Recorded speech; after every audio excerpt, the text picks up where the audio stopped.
ang anumang uri ng pagkakapuso sa mga bata. Pero sa kasamang palad, may ilang magulang pa rin na gumagawa ng karahasan sa sarili nilang mga anak. Ang ilan sa kanila, caught on camera. Gaya ng mapait na sinapit ng 3 taong gulang na bata sa Iloilo City. Sa kuha ng CCTV camera, makikita ang walang awang paghampas sa bata sa semento ng kanyang sariling ama. Sinugod sa ospital ang bata pero makalipas ang 2 araw, binawian siya ng buhay. Bago malagim na insidente, pumunta raw ang ama ng biktima sa pulisya para i-report ang mga umano'y natatanggap na banta sa kanyang buhay. Gina-threat siya sa... naka-receive siya sa threatening remarks sa cellphone. Ayon sa investigasyon ng pulis, may problema sa pag-iisip ang ama ng bata.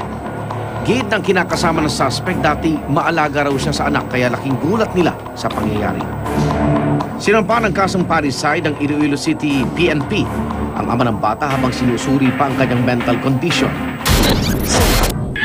Noong nakaraang buwan, mabilis namang kumalat sa internet ang video ng isang batang nasa loob ng drum na sinasaktan ng kanyang sariling ina. Ang kapatid mismo ng babae ang kumuha ng video. Sa kuwang ito, marinig na walang tigil sa pag-iyak ang 2 taong gulang na paslit. Pero imbis na patahanin ng ina, hampas sa iba't ibang parte ng katawan at pukpok sa ulo ang sinabi ng bata. Kahit di nagmamakaawa ng bata ay walang tigil pa rin sa pananakit ng ina. Depensa niya, masama raw ang kanyang pakiramdam ng araw na yon kaya napagbuntungan ng anak. Wala akong galit sa anak ko, pero may galit ako sa mga nangyayari sa akin. Yun lang, yun baga yun yung ano ko na wala akong mapagsabihan. Ayon sa DSWD, kasalukuyang sumasailalim sa counseling ang nanakit na ina, samantalang nasa psychological care naman ang bata. Hindi lang siya counseling na basta. Meron siyang parang tutok pa rin ang social worker doon. Titingnan niya every now and then at saka bibisitahin niya para tingnan niya kung nangyayari pa ulit yung ganong abuso. Kasi pag nangyari pa ulit, pwede na siyang mag-recommend na pwede nang i-pull out yung bata or yung nanay could be charged ng child abuse na. Isang ina rin ang tila hindi nakapagpigil ang init ng ulo at nagawasakta ng anak. Ang masaklap pa rito, nangyaring pananakit sa harap ng maraming tao sa loob ng isang pampasaherong jeep.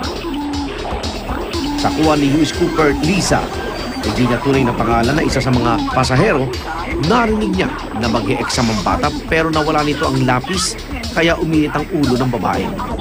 Umiiyak siya. Sabi niya sa mama niya, sabi ng bata doon sa mama niya, mabili na lang tayo ng bago. Tapos ayaw nung nanay, ba't pabili ka ba ng bago? Ginagano-gano siya ng nanay niya. Sa galit ng ina, baka ilang beses niyang pinukpok sa ulo ang bata ng plastic bottle. Walang tigil sa pag-iyak ang bata. Pero tila hindi pa siya nakontento sa pananakit sa anak. Kinurot at siniko pa ang musmus. Yung mga pasahero, parang nagbigay na lang ng pera kasi nga sinabi nung nanay walang pambili. Kaya yung mga pasahero, nagbigay na lang din sa bata ng pera. Sa isa pang newscoop video na kuha ni Michael, hindi niya tunay na pangalan, kitang-kita kung paano pagmalupitan ng isang lalaki ang isang bata na sa tansya niya ay nasa 9 o 12 taong gulang. Makikitang tila nakahawak sa poste ang bata habang pilit kinakaladkad ng lalaki. Bumibili po ako sa tindahan.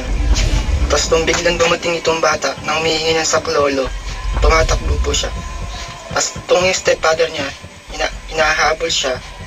Tapos nung naabutan, binugbog siya, sinusuntok, tinatadyakan, tinasampal.